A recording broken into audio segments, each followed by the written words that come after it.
Hello दोस्तों, नमस्कार। DD पाठशाला में आप सभी लोगों का एक बार फिर से स्वागत है। हमने पिछले 2 क्लास में प्रीवियस ईयर क्वेश्चन पेपर करवा दिया है। एक 2025 का प्रीवियस ईयर क्वेश्चन पेपर कराया और 2024 का प्रीवियस ईयर क्वेश्चन पेपर करवा दिया है। आज हम लोग करने जा रहे हैं प्रीवियस ईयर क्वेश्चन पेपर 2023 यानी क्लास 12th इकोनॉमिक्स की प्रीवियस ईयर क्वेश्चन पेपर 2023 कराने जा रहे हैं। 2023 में पैटर्न कुछ और था। क्या पैटर्न था?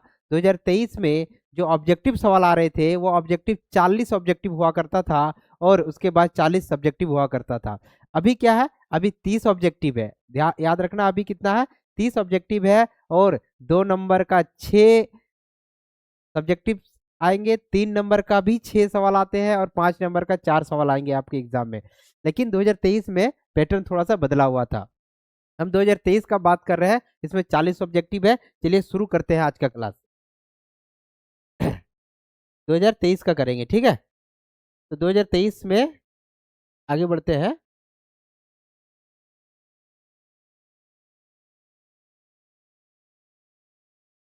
देखिए, आपका पहला सवाल क्या है? विच प्रॉब्लम एंड इकोनॉमी, थोड़ा छोटा कर लेता हूँ ताकि हिंदी इंग्लिश दोनों साथ में आ जाए।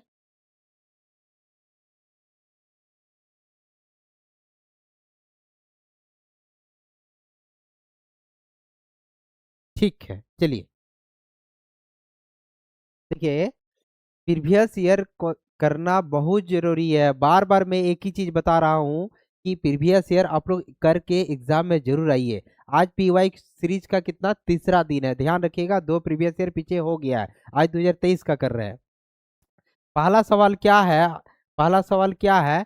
विच problem and economy is related to the choice of technology of production, यानी अर्थव्यवस्था की किस समस्या का संबंध उत्पादक के तकनीकी चयन से है।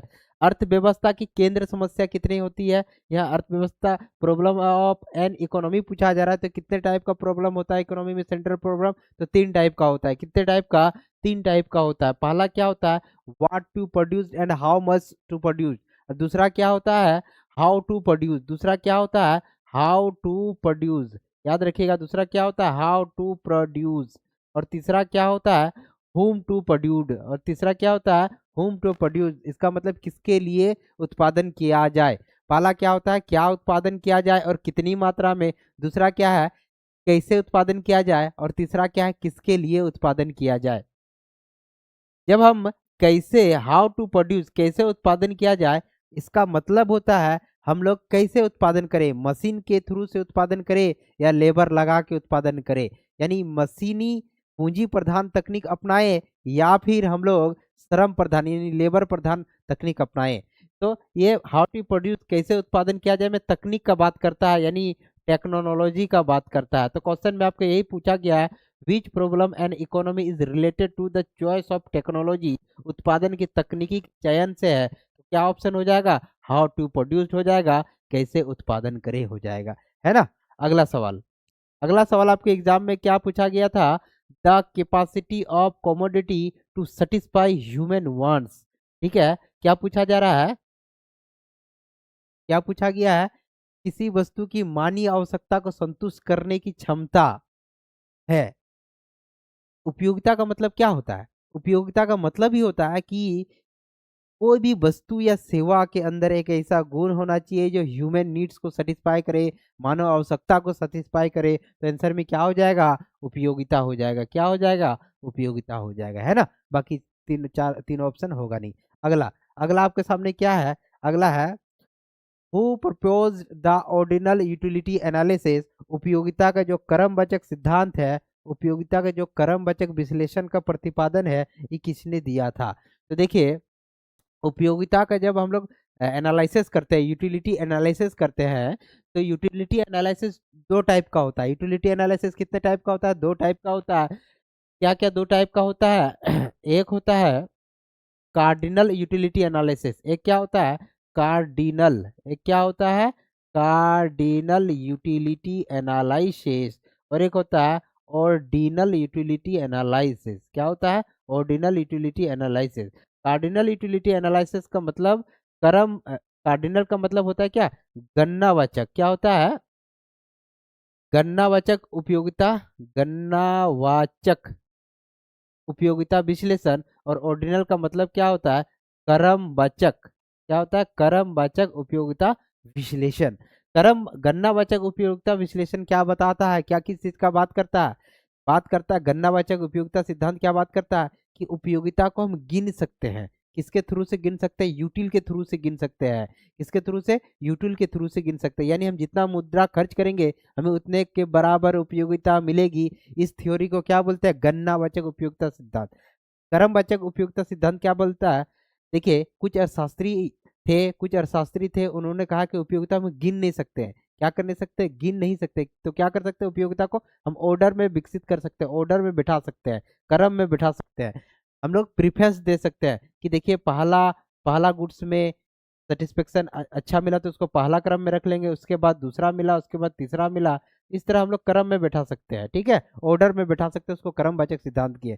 कार्डिनल यूटिलिटी एनालिसिस यानी गणनावाचक सिद्धांत किसने दिया, तो इसको आप लोग बोलिएगा कि मार्शल ने दिया था, किसने दिया था, प्रोफेसर मार्शल ने दिया था। और ऑर्डिनल यानी क्रमवाचक विश्लेषण सिद्धांत किसने दिया था, तो दो अर्थशास्त्री मिलकर दिया था, एक कौन था, आर जे डी एलन, कौन था, आर जे डी एलन और एच आर हिक्स, और कौन था, एच आर हिक्स, कौन था, एच आर हिक्स, ये दोनों मिलकर ऑर्डिनल यूटिलिटी एनालिसिस को दिया था, क्रमवाचक विश्लेषण सिद्धांत को दिया था। आपका क्वेश्चन में क्या पूछा जा रहा है, उपयोगिता के क्रमवाचक विश्लेषण का प्रतिपादन किसने किया, ऑर्डिनल ऑफ यूटिलिटी एनालिसिस को किसने प्रपोज किया, तो आरजीडी एलन और हिक्स, यानी दोनों हिक्स और एलन ने दिया था, किसने दिया था, हिक्स और एलन ने दिया था।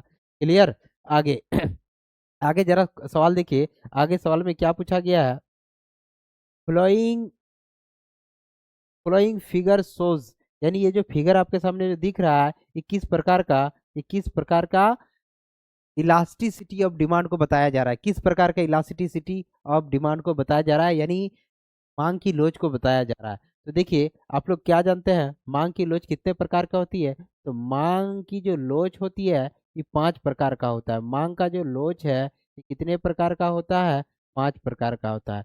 क्या क्या 5 प्रकार का होता है, elasticity greater than 1, elasticity less than 1, elasticity equal to 0 मान लीजिए, इलास्टिसिटी इक्वल टू 1 मान लीजिए, और इलास्टिसिटी इक्वल टू इन्फिनाइट मान लीजिए।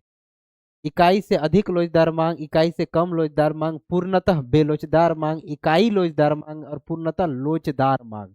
इकाई से अधिक लोचदार मांग का मतलब, अगर आप प्राइस में अगर आप प्राइस में अगर आप प्राइस में मान लीजिए 10% चेंज करते हैं, तो डिमांड में अगर 20% चेंज हो जाता है, इसको हम लोग इलास्टिसिटी ग्रेटर देन 1 कहते हैं, इकाई से अधिक लोचदार मांग कहते हैं। इकाई से कम लोचदार मांग किसको बोलते हैं, अगर आप प्राइस में 10% चेंज करेंगे तो डिमांड में कितना, 10 से कम चेंज हो जाता है, यानी 5% चेंज हो जाएगा, इसको क्या कहेंगे, इकाई से कम लोचदार मांग कहेंगे, ठीक है। और इलास्टिसिटी इक्वल टू 0 का मतलब क्या होता है कि आप कीमत में कुछ भी चेंज कर लो, कीमत में कुछ भी चेंज कर लो, कुछ भी चेंज कर लो, कुछ भी, ठीक है, डिमांड में कुछ भी चेंज नहीं होगा, डिमांड में कुछ भी चेंज नहीं होगा, ठीक है। और इलास्टिसिटी इक्वल टू 1 का मतलब क्या होता है कि अगर प्राइस में आप 10% चेंज करते हो तो डिमांड में भी कितना परसेंट चेंज हो जाएगा, डिमांड में भी 10% ही चेंज होगा। क्लियर, अगला इलास्टिसिटी इन्फिनाइट का मतलब क्या होता है, प्राइस सेम टू सेम रहेगा, प्राइस में कुछ भी चेंज नहीं कीजिए, लेकिन डिमांड अपने आप क्या होगा, चेंज होते रहेगा, डिमांड अपने आप क्या हो जाएगा, चेंज होते रहेगा। एक बार पांचों का ग्राफ एक शॉर्टकट देख लीजिए। इलास्टिसिटी ग्रेटर देन 1 का मतलब क्या होता है कि देखिए ये जो एक्स एक्सिस है, ये जो एक्स एक्सिस है, एक्स एक्सिस की ओर ज़्यादा फ्लैट होगा, क्या होगा, एक ग्रेटर देन 1 में क्या होगा, एक्स एक्सिस की ओर ज़्यादा फ्लैट होगा। और जब हम लेस देन 1 की बात करते हैं तो वाई एक्सिस की ओर ज़्यादा फ्लैट होगा, किधर फ्लैट होगा, वाई एक्सिस की ओर ज़्यादा होगा।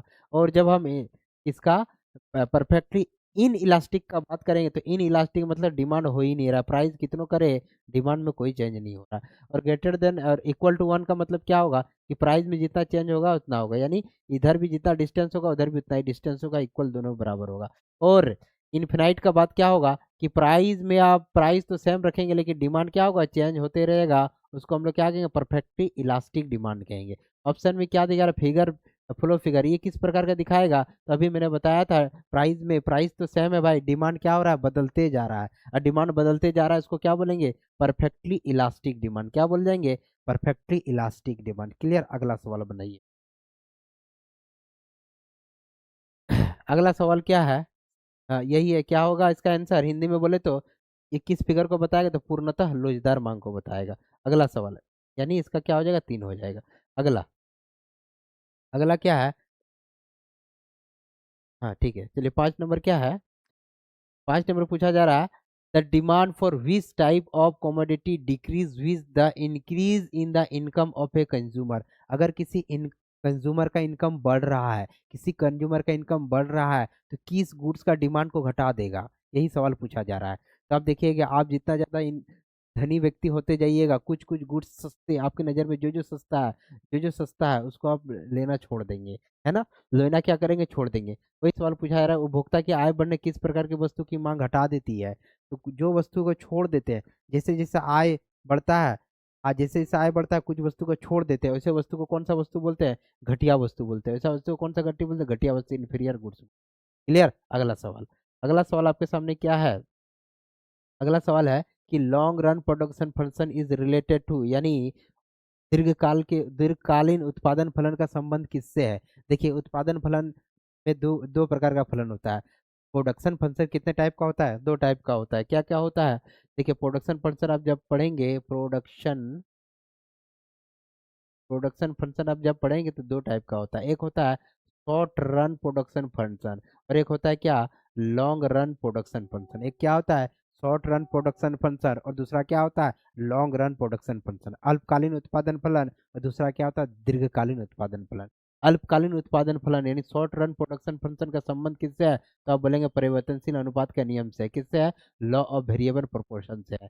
शॉर्ट रन प्रोडक्शन फंक्शन किससे है, लॉ ऑफ वेरिएबल प्रोपोर्शन से, परिवर्तनशील अनुपात के नियम से है। लेकिन यहाँ क्या पूछा जा रहा है, दीर्घकालीन उत्पादन फलन का संबंध। तो दीर्घकालीन उत्पादन फलन का संबंध किससे है, रिएक्टर टू स्केल से, पैमाना का प्रतिपल से, रिटर्न टू स्केल से, किससे है, रिटर्न टू स्केल से, किससे, पैमाना का प्रतिपल से। ऑप्शन में क्या आ जाएगा, 6 का है, दीर्घकालीन पूछा गया तो ये, अगर अल्पकालीन पूछता तो क्या बोलते हैं, परिवर्तनशील अनुपात के नियम से पूछते हैं। अगला, अगला क्या पूछा जा रहा है आपके सामने, 7 नंबर सवाल क्या है, प्रोडक्शन फंक्शन इज,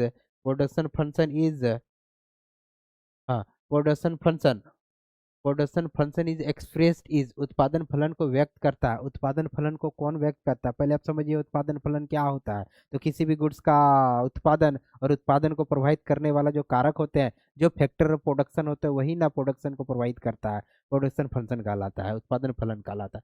उत्पादन फलन का मतलब किसी भी गुड्स का प्रोडक्शन, किसी भी गुड्स का प्रोडक्शन और इस प्रोडक्शन को कौन कौन सा फैक्टर जो है प्रभावित कर रहा है, यानी इफेक्ट कर रहा है। तो यहाँ ए बी सी डी लिखने का मतलब होता है, ए बी सी डी लिखने का मतलब होता है factor of production. A B C D लिखने का मतलब क्या होता है, फैक्टर ऑफ क्या होता है, प्रोडक्शन। और फैक्टर ऑफ प्रोडक्शन किसको बोलते हैं, तो लैंड, लेबर, कैपिटल और इंटरप्रेनरशिप को क्या बोलते हैं, फैक्टर ऑफ प्रोडक्शन बोलते हैं। किसको बोलते हैं, फैक्टर ऑफ प्रोडक्शन किसको बोलते हैं, तो उत्पत्ति का जो साधन होता है, लैंड, लेबर, कैपिटल और इंटरप्रेनरशिप, यानी भूमि, श्रम, पूंजी और उद्यमी को क्या बोलते हैं, उत्पत्ति का साधन बोलते हैं। तो यहाँ ऑप्शन क्या हो जाएगा, उत्पादन फलन व्यक्त करता है, किससे व्यक्त करता है, तो ऑप्शन आपका 3 हो जाएगा, Q X equal to function of ABCD. ABCD का मतलब समझ गया ना, क्या फैक्टर प्रोडक्शन का बात कर। क्लियर, आगे अगला सवाल क्या है आपके सामने, अगला सवाल आपके सामने है कि किसी वस्तु का, क्या पूछा जा रहा है, किसी वस्तु का, किसी वस्तु का उत्पादन को स्थिर लागत 60 रुपया है, fix cost of production of an article is 60 rupees है, तो what will be the average fixed cost of production 10 unit of the article. याद रखिए दोस्तों, इसमें क्या पूछा जा रहा है, इसमें पूछा जा रहा है स्थिर लागत का पूछा जा रहा है। स्थिर लागत कितना दिया हुआ है, 60 रुपया। पूछा जा रहा है कि उत्पादन बढ़ने पर अगर हम 10 यूनिट उत्पादन को अगर बढ़ाते हैं, 10 यूनिट बढ़ाते तो वो स्थिर लागत यानी औसत स्थिर लागत क्या होगा। तो मेरे प्यारे दोस्त याद रखिए, स्थिर लागत कहते हैं कि उत्पादन कितनों बढ़ाए, उत्पादन कितनों भी बढ़ जाए, उत्पादन कितने भी बढ़ जाए, फिक्स्ड कॉस्ट फिक्स्ड ही रहेगी। फिक्स्ड कॉस्ट क्या रहेगा, फिक्स्ड ही रहेगा। तो किसी वस्तु का उत्पादन की स्थिर लागत 60 रुपया है, और उस वस्तु की 10 इकाई उत्पादन को करे तो औसत स्थिर लागत क्या होगा, तो 60 का 60 रुपया ही हो जाएगा। क्या हो जाएगा, 60 का 60 रुपया ही हो जाएगा। अगला, अगला क्या सवाल है, अगला सवाल है कि what does the distance between two isoquant curve represent. इसमें पूछा जा रहा है समोच्च उत्पाद, जो समोच्च उत्पाद होता है के जो अंतर होता है उसको क्या आपकी क्या लिखा हुआ है, देखिए समोच्च उत्पाद। समोच्च उत्पाद का मतलब क्या होता है, समान उत्पाद। जब उत्पादन का बात कर रहा है तो उत्पादन में अंतर, उत्पादन स्तर में अंतर को ही बात करेगा, डिफरेंस ऑफ प्रोडक्शन लेवल का ही बात करेगा। ठीक है, इसमें क्या पर है, बिटवीन टू एसोकेंट कर्व। तो यहाँ जब प्रोडक्शन का ही बात कर रहा है तो प्रोडक्शन का बात है, डिफरेंस ऑफ प्रोडक्शन लेवल का ही बात करेगा, बाकी ऑप्शन में कुछ भी नहीं। अगला, अगला क्या है, अगला आपके सामने दिया है विच of the following is correct. Which of the following is correct. ठीक है, इसमें से कौन सा समीकरण जो है वो सही है। तो देखिए इसमें एक चीज, सारा टीसी टीसी का बात करा तो टीसी का हम लोग क्या जानते हैं, टीसी का मतलब टोटल कॉस्ट। टीसी का मतलब क्या होता है, टोटल कॉस्ट। और टोटल कॉस्ट कैसे बनता है, total fixed cost plus total variable cost. Total variable cost, total क्या हो जाएगा, वेरिएबल कॉस्ट मिलके क्या बनेगा, टोटल कॉस्ट बनेगा, बनेगा ना। तो टोटल कॉस्ट बराबर total fixed cost plus total variable cost. अब इसको आगे पीछे करके देखिए तो टी एफ सी, अच्छा हम सिर्फ टी एफ सी का मतलब टोटल फिक्स्ड कॉस्ट का फॉर्मूला क्या हो जाएगा, तो देखिए टी वी सी इधर आ जाएगा कि नहीं आ जाएगा, तो टी वी सी आ जाएगा इधर। ठीक है, और टोटल वेरिएबल कॉस्ट का बारे में करेंगे तो total variable cost equal to क्या आ जाएगा, टी सी में अगर माइनस कर देंगे टी एफ सी तो बन जाएगा, इसको इधर कर देंगे तो टी वी सी निकल जाएगा। कौन सा समीकरण सही है देख लो। या टी वी सी दिया है तो T V C equal to क्या होगा, T V C equal to T C minus T F C है, तो T C minus T F C है, तो सही हो जाएगा, आंसर क्या हो जाएगा, सही हो जाएगा ए। क्लियर, बाकी सारा आंसर गलत हो जाएगा। क्लियर, आगे बनाओ। अगला आपके सामने क्या है, कितना नंबर सवाल है, हाँ 11 नंबर है, अच्छा 11 नंबर, ठीक है। Which cost does not change with the change in output, यही सेम सवाल पूछा जा रहा है कि अगर उत्पादन की मात्रा में परिवर्तन पे कौन सा लागत जो होता है परिवर्तन नहीं होता है। उत्पादन कितना भी बढ़ जाए कौन सा उत्पादन परिवर्तन नहीं होता है, उत्पादन परिवर्तन कौन सा नहीं होगा, तो कुल स्थिर लागत जो होता है कितना भी प्रोडक्शन कर ले total fix cost, total fix cost रहेगा, है ना। जैसे कि हम लोग कितना भी बच्चा पढ़ा ले कितना भी कुछ करा ले, इस बोर्ड का कीमत जो है वो तो सेम का सेम ही रहेगा, है ना मेरे दोस्त। तो इतना ही रहेगा। इसमें शॉर्ट रन प्रोडक्शन फंक्शन का बात हो रहा है। क्लियर, आगे आगे आगे आगे आगे आपके सामने 12 नंबर सवाल। 12 नंबर सवाल क्या पूछा जा रहा है, the shape of average cost curve, किसका पूछ रहा है, एवरेज कॉस्ट का जो कर्व होता है वो कैसे होता है। तो याद रखिए मेरे दोस्त, जान लीजिए मेरे दोस्त, क्या है औसत लागत और सीमांत लागत दोनों का आकार कैसे होता है, यू आकार का होता है। दोनों का आकार कैसे होता है, यू आकार का। अगर दोनों में संबंध पूछे तो सवाल बन सकता है। दोनों में कर्व का डायग्राम पूछे तो कैसे होता है, तो देखिए ये आपका हो जाएगा मार्जिनल कॉस्ट का ग्राफ हो जाएगा, और ये क्या हो जाएगा, एवरेज कॉस्ट का ग्राफ हो जाएगा, दोनों का ग्राफ ऐसे ही हो। क्लियर, अगला, अगला आपके सामने क्या है, अगला आपके सामने है कि हाँ तो इसका आंसर क्या हो जाएगा, यू आकार का हो जाएगा, क्या हो जाएगा, यू आकार का। औसत लागत का आकार कैसे होता है, यू आकार का होता है। इसमें थोड़ा सा लिखना सर एरर है, एरर है तो कोई दिक्कत नहीं, इंग्लिश में आप देख लो, इंग्लिश में the shape of average cost क्या हो जाएगा, यू।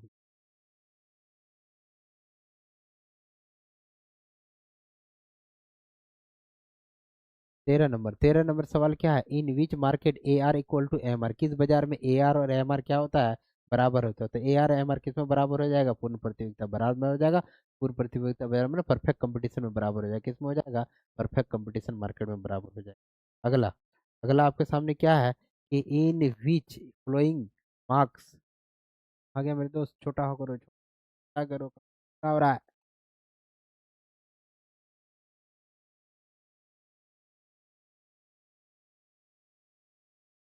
चलिए इससे ज्यादा छोटा नहीं होगा क्या, चलिए क्या पूछा जा रहा है, in which of the flowing,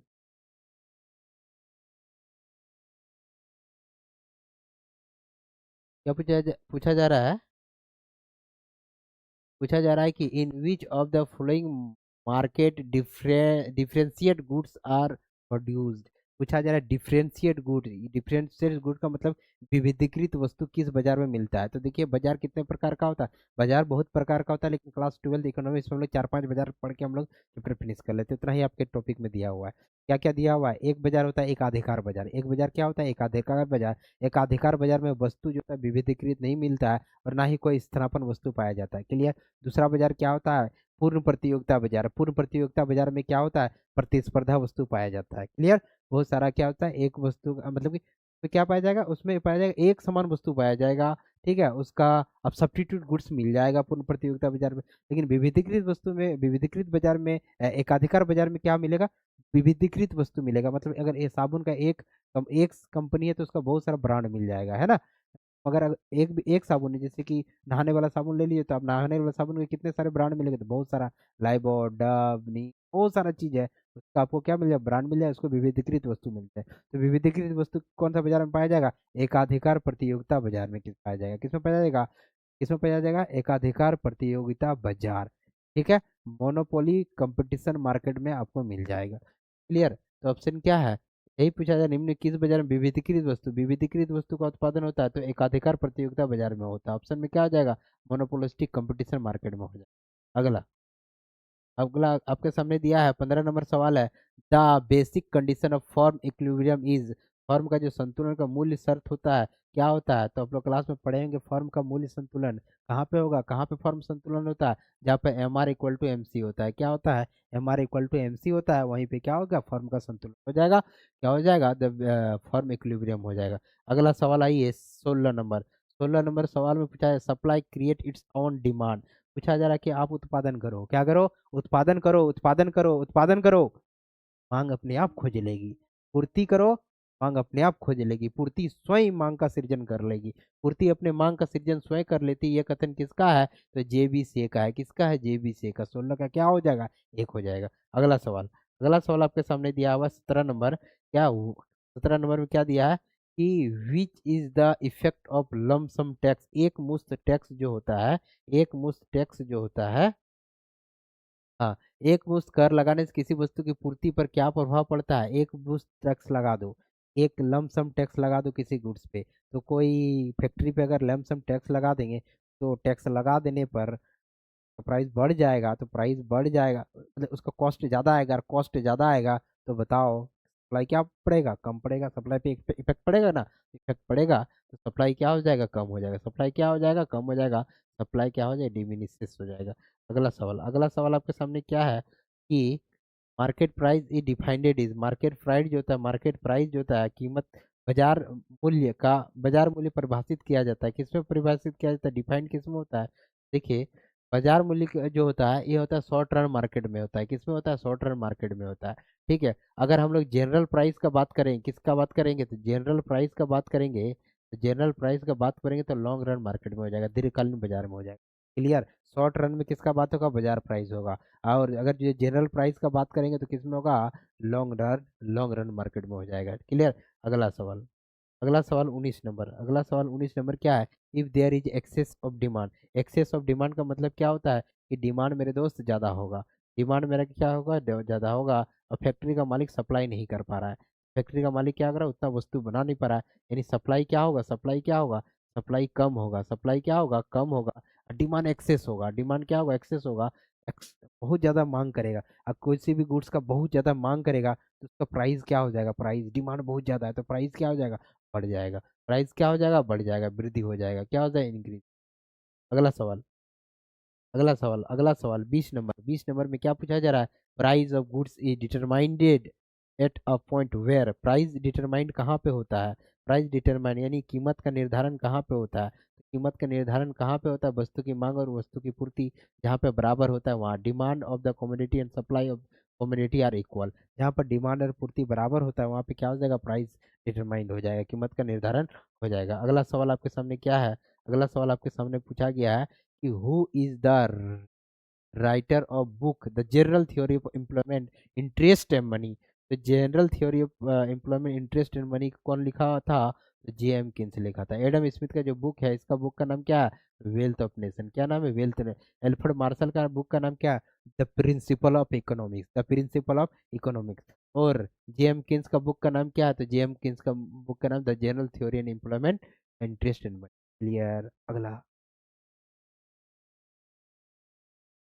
22 number, who is the relationship between G N P and G N N P, क्या पूछा रहा है, जी एन पी और जी एन पी और एन एन पी, जीएनपी का मतलब ग्रॉस नेशनल प्रोडक्ट और NNP का मतलब नेट नेशनल प्रोडक्ट के बारे में पूछा जा रहा है। ग्रॉस नेशनल प्रोडक्ट और नेट नेशनल प्रोडक्ट के बीच अंतर पूछा जा रहा है। तो देखिए पहले बना लीजिए जीएनपी और एनएनपी से क्या क्या बनता है। देखिए जीएनपी से एनएनपी कैसे बनेगा। जीएनपी में अगर हम डिप्रिसिएशन को घटा देंगे, क्या करेंगे, डिप्रिसिएशन को घटा देंगे, तो डिप्रिसिएशन घटाने पर जी ग्रॉस जो होता है ग्रॉस किस में बदल जाएगा, नेट में बदल जाएगा। ग्रॉस किस में बदल जाएगा, नेट में बदल जाएगा। अब बाकी दोनों क्या रहेगा, सेम रहेगा। बाकी दोनों क्या रहेगा, सेम रहेगा। तो देखिए जीएनपी में ई एनएनपी को इधर लाएंगे तो क्या हो जाएगा, माइनस एनएनपी हो जाएगा। माइनस क्या हो जाएगा, एनएनपी हो जाएगा। और डिप्रिसिएशन उधर जाएगा तो क्या हो जाएगा, प्लस डिप्री। यहाँ पे इस तरह करके भी बना सकते हैं। लेकिन आखिर यहाँ पे दिया क्या हुआ, देखिए देखिए क्या दिया हुआ कि हाँ हुई is the relationship between GNP NP. इन दोनों में क्वेश्चन है नहीं है, देखिए इसको भी आगे पीछे फिर कर सकते हैं। अच्छा एनएनपी एनएनपी दिया हुआ है, जीएनपी में भी सही है। जीएनपी माइनस डिप्रिसिएशन नहीं है, GNP minus depreciation, GNP minus depreciation equal to NNP है। देखिए GNP minus depreciation minus NNP होगा, तो ऑप्शन क्या हो जाएगा, सही हो, क्या हो जाएगा सही। क्लियर। आगे 22 नंबर, 22 नंबर सवाल क्या पूछा गया है। हाँ इतना, ये 22 हो गया तो 23 देख लीजिए। An example of stock variable के बारे में पूछा जा रहा है। आप लोग क्लास में पढ़े होंगे स्टॉक और फ्लो के बारे में। स्टॉक और फ्लो के बारे में, स्टॉक क्या बोलता है, to the point, at a point में किसी क्वांटिटी का मात्रा को बताता है स्टॉक। और फ्लो किसको बताता है, वो फिक्स टाइम नहीं होता, वो पीरियड ऑफ टाइम होता है, जैसे 1 घंटा 2 घंटा 1 सप्ताह 1 महीना 1 साल 10 साल में कितना कुछ हुआ, कितना क्वांटिटी बढ़ा या घटा। और स्टॉक का मतलब होता है टू द पॉइंट, एक निश्चित समय में कितना आपके पास स्टॉक कितना मात्रा है उसको स्टॉक बताता है। ये पूछा जा रहा है स्टॉक चार्ट का एक उदाहरण है। देखिए मुद्रास्फीति, मुद्रास्फीति एक एट ए पॉइंट नहीं होता, एट ए पॉइंट होता है क्या, नहीं होता। आय आय आपका इनकम जो होता है एट ए पॉइंट होता है नहीं, 1 महीना 1 साल 1 दिन में होता है। ठीक है, खर्चा, खर्चा भी एकदम फिक्स पॉइंट में नहीं होता, 1 महीना में खर्चा होता है, 1 साल में खर्चा एक। लेकिन आपके पास जो कितना पूंजी है, कैपिटल है, ये आपका फिक्स्ड है, फिक्स टाइम में आप बता सकते हैं कि मेरे पास कितना पूंजी है कितना नहीं। तो ऑप्शन में क्या हो जाए, स्टॉक वेरिएबल पूछा तो स्टॉक वेरिएबल क्या हो जाएगा, कैपिटल। अगला सवाल, अगला सवाल आपके सामने क्या है अगला सवाल आपके सामने क्या है, to include the value of good and services more than one time while calculating national income is called. राष्ट्र आय की गणना में जब एक वस्तु गणना 2 बार कर लेते हैं, क्या कर लेते हैं, एक से अधिक बार कर लेते हैं, तो उसको क्या बोला जाता है, वैसे समस्या को क्या बोला जाता है, वैसे समस्या को दोहरी गणना की समस्या बोला जाता है, डबल काउंटिंग बोला जाता है। क्या बोला जाता है, डबल काउंटिंग बोला जाता है, दोहरी गणना की समस्या बोला जाता है। क्लियर। आगे आगे आगे 25 नंबर सवाल देखिए, 25 नंबर सवाल देखिए। Wheat is an intermediate good and manufacturing of which of the following good. निम्न में से वस्तु का निर्माण, निम्न में वस्तु का निर्माण में गेहूं एक मध्यवर्ती वस्तु है। गेहूं से क्या क्या बनता है, दिमाग लगा लो, आंसर बन जाएगा। गेहूं से क्या क्या बनता है, तो गेहूं से ब्रेड बनेगा, गेहूं से चपाती बनेगा, गेहूं से बिस्किट बनेगा। ये गेहूं से जितना भी गुड्स बनेगा, तो गेहूं एक प्रकार क्या हो गया, इंटरमीडिएट गुड्स। और ये सब क्या हो गया, फाइनल गुड्स हो गया ना। तो अब इसमें से क्या हो जाएगा आंसर, आंसर सभी हो जाएगा। क्लियर, क्या हो जाएगा आंसर सभी। मजा आ रहा है कि नहीं आ रहा है, मजा लेके पढ़ना है। क्लियर। पीवाईक्यू बार बार बता रहा हूँ, बहुत जरूरी होता है, क्योंकि आप देखेंगे 2024 कितना है, 2023 का है ना, 2025 में भी पूछा था, 2024 में कहीं कहीं लिंक करता है। और एक्सप्लानेशन बहुत जरूरी, एक्सप्लेनेशन को पढ़ के जाना, एक्सप्लेनेशन सुनना, एक्सप्लेनेशन में दिमाग लगाना। ठीक है, आने वाला पता चलेगा एक्सप्लेनेशन से ही क्वेश्चन आ गया है। क्लियर। आगे देखिए अगला सवाल क्या है, the function of money is, the function of money is, मुद्रा का जो कार्य है क्या है, मुद्रा का कार्य। देखिए मुद्रा का कार्य, फंक्शन ऑफ मनी क्या है, तो मीडियम एक्सचेंज, विनिमय का माध्यम, यस है। स्टोर का वैल्यू, मूल्य का संचय, ये भी है। अब मेजर ऑफ वैल्यू, मूल्य का मापक, ये भी है। ये सब क्या है, सारा फंक्शन ऑफ मनी, मुद्रा का कार्य है। तो आंसर क्या हो जाएगा इनमें से, क्या हो जाएगा इनमें से सब। 27 नंबर, 27 में who said money is what money does. आप लोग क्लास में ये भी पढ़े होंगे, ये की थ्योरी है। क्लियर। मनी, मुद्रा वह है जो मुद्रा का कार्य करे। ये किसने दिया था, होटले इधर से दिया था, होटले इधर से दिया था। क्लियर। 27 का क्या हो जाएगा, सी हो। अगला सवाल, अगला है 28, अगला क्या है, the central bank of India is, central bank of India, Bharat का केंद्र बैंक क्या है, सेंट्रल बैंक है नहीं है, बैंक ऑफ इंडिया नहीं है, भारतीय स्टेट बैंक नहीं है, क्या है, रिजर्व बैंक ऑफ इंडिया क्या है, the central bank of India है ना। आगे में क्या है, the function of central bank, या सेंट्रल बैंक का फंक्शन फंक्शन पूछा जा रहा है, केंद्र बैंक का क्या पूछा जा रहा है, केंद्र बैंक का क्या पूछा जा रहा है, कार्य पूछा जा रहा है। केंद्र बैंक का मुख्य कार्य क्या है, तो केंद्र बैंक सरकार का एजेंट की तरह काम करता है, तो करता है ना, सरकार के एजेंट की तरह कार्य करता है। बैंकों का बैंक है तो बैंकों का बैंक है। क्या ये नोट जारी करता है, तो नोट जारी करता है सेंट्रल बैंक। इसमें ऑप्शन क्या हो जाएगा, इनमें से सभी हो जाएगा, ऑल ऑफ दीज हो जाएगा।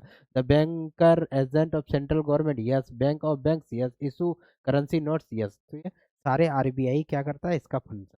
क्लियर। अगला 30 नंबर, 30 नंबर आपके सामने है, the autonomous consumption in the consumption function. अरे एक इक्वेशन दिया हुआ है, क्या दिया हुआ है, एक इक्वेशन दिया हुआ है। इक्वेशन क्या दिया हुआ है, C equal to A plus B Y. ये क्या है, ये है स्वायत्त निवेश है। ये क्या है, स्वायत्त निवेश है। ऑटोनोमस, ऑटो क्या है, ऑटोनोमस इन्वेस्टमेंट है। और यहाँ पे बी जो छुपा हुआ है, बी क्या है, बी है इंडस्ट्रियल इन्वेस्टमेंट है। क्या है, प्रेरित निवेश है। क्लियर। तो इसमें पूछा क्या जा रहा है कि ए जो है, ए सी बराबर ए प्लस बी वाई, स्वायत्त उपभोग कौन सा है, तो स्वायत्त उपभोग भी क्या हो जाएगा, ए हो जाएगा। क्या हो जाएगा, ए हो जाएगा। अगर यहाँ कंजप्शन का बात कर रहा है तो हम लोग कंजप्शन का बात करें तो कंजप्शन में बात करेंगे। अगर यहाँ इन्वेस्टमेंट भी रहता है तो इन्वेस्टमेंट से हम लोग बात करते हैं। ठीक है, तो फॉर्मूला क्या हो जाएगा, ए क्या है, स्वायत्त उपभोग है। क्लियर। अगला अगला अगला अगला अगला पूछा जाए, recession is a state when in the economy, जो मंदी की अवस्था होती है, मंदी की जो अवस्था होती है, मंदी की अवस्था में क्या होता है, तो देखिए भाई मंदी की अवस्था में क्या होगा, रोजगार तथा उत्पादन स्तर गिर जाता है, एम्प्लॉयमेंट और प्रोडक्शन लेवल इज फॉल्स हो जाता है। मंदी क्या होता है, मंदी अर्थव्यवस्था किसको बोलते हैं, रिसेशन किसको बोलते हैं, मार्केट में वस्तु ही वस्तु है बट खरीदने वाला लोग लोग है मगर लोगों के पास पैसा नहीं है, मंदी की अवस्था आ जाएगा। क्लियर। अगला सवाल, if the value of MPS in economy, देखिए एक न्यूमेरिकल दिया हुआ है, न्यूमेरिकल दिया हुआ है, तो न्यूमेरिकल में क्या पूछा गया है, जाओ जाओ।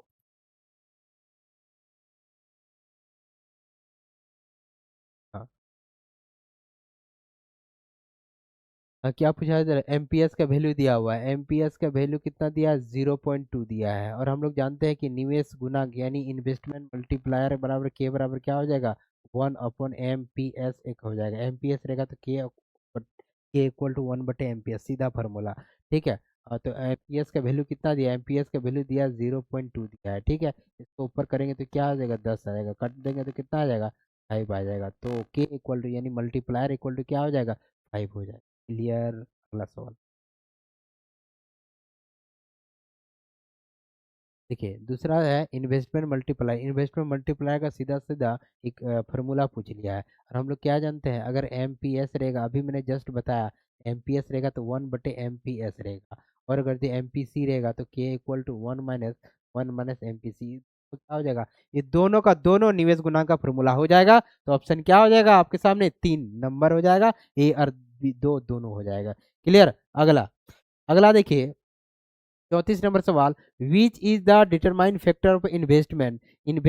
इन्वेस्टमेंट का कौन सा फैक्टर जो है डिटरमाइन कर रहा है, यानी निवेश का निर्धारक घटक कौन सा है। तो देखिए निवेश निवेश का जो निर्धारक घटक होता है, निवेश का जो निर्धारक घटक होता है, ये दो प्रकार का होता है। एक होता है, एक करता है इंटरेस्ट, यानी इंटरेस्ट के आधार पे इन्वेस्टमेंट बनता है। और एक क्या बनता है, मार्जिनल इफेंसिसी कैपिटल बनता है, एमईसी बनता है। याद रख लेना, एमईसी और इंटरेस्ट क्या होता है, मार्जिनल इफिशिएंसी कैपिटल बनता है, यानी पूंजी सीमांत क्षमता बनेगा और ब्याज की दर बनेगा, यानी दोनों ए और बी दोनों हो जाएगा किसका, निवेश का निर्धारक तत्व हो जाएगा।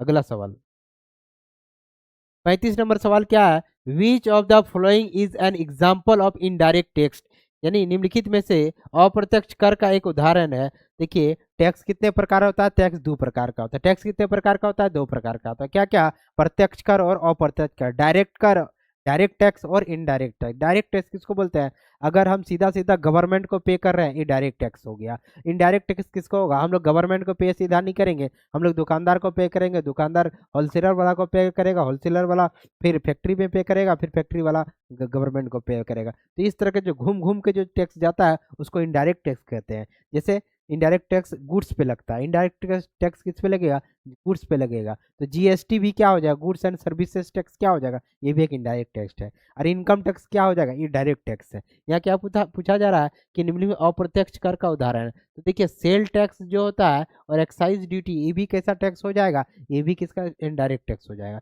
क्या टैक्स हो जाएगा, इनडायरेक्ट। तो ए और बी दोनों हो जाएगा। अगला 36 नंबर सवाल क्या पूछा जा रहा है, which is the difference between revenue expenditure and revenue receipt called. ठीक है, तो देखिए तो इसमें क्या पूछा जा रहा है, राजस्व व्यय और राजस्व प्राप्ति के अंतर को पूछा जा रहा है। तो देखिए घाटा कितना, बजट घाटा कितने प्रकार का होता है, तो यानी बजट घाटा 3 प्रकार का होता है। बजट घाटा क्या क्या होता है, 3 प्रकार का। क्या क्या, प्राइमरी डिफिसिट, रेवेन्यू डिफिसिट और फिजिकल डिफिसिट, ये तीनों क्या है, बजट घाटा है, बजट डिफिसिट है।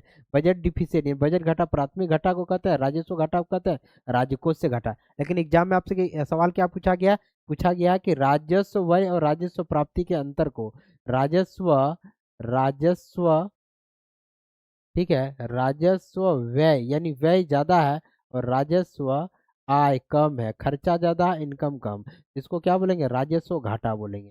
तो क्या बोलेंगे, राजस्व घाटा बोलेंगे। क्लियर। उसी तरह राजस्व घाटा होगा। ठीक है, राजकोषीय घाटा किसको बोलते हैं, तो राजकोषीय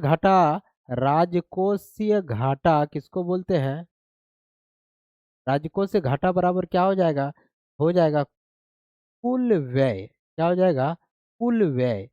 कुल व्यय का मतलब क्या क्या, कौन कौन सा कुल व्यय, मतलब कि राजस्व व्यय और पूंजीगत व्यय, यानी रेवेन्यू एक्सपेंडिचर और कैपिटल एक्सपेंडिचर, दोनों दोनों का दोनों कुल व्यय माइनस कुल प्राप्ति नहीं करेंगे, इसमें सिर्फ राजस्व प्राप्ति करेंगे। क्या लेंगे, राजस्व प्राप्ति यानी revenue expenditure plus plus plus गैर ऋण, किसको लेंगे, गैर ऋण प्राप्ति को लेंगे। किसको लेंगे, गैर ऋण प्राप्ति करेंगे। और इन दोनों का अंतर जो होगा उसको हम लोग बोलेंगे राजकोष से घाटा।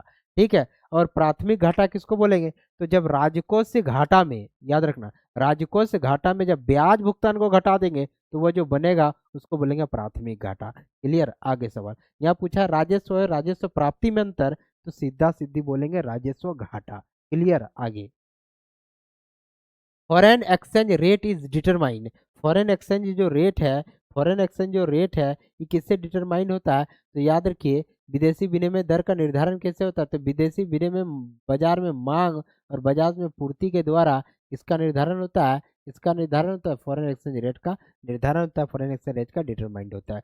अगला सवाल आपके पूछा गया 38 नंबर सवाल क्या है कि balance of trade means, balance of trade मतलब व्यापार संतुलन में क्या शामिल है, व्यापार संतुलन के बारे में पूछा जा रहा है, भुगतान संतुलन नहीं पूछा जा रहा।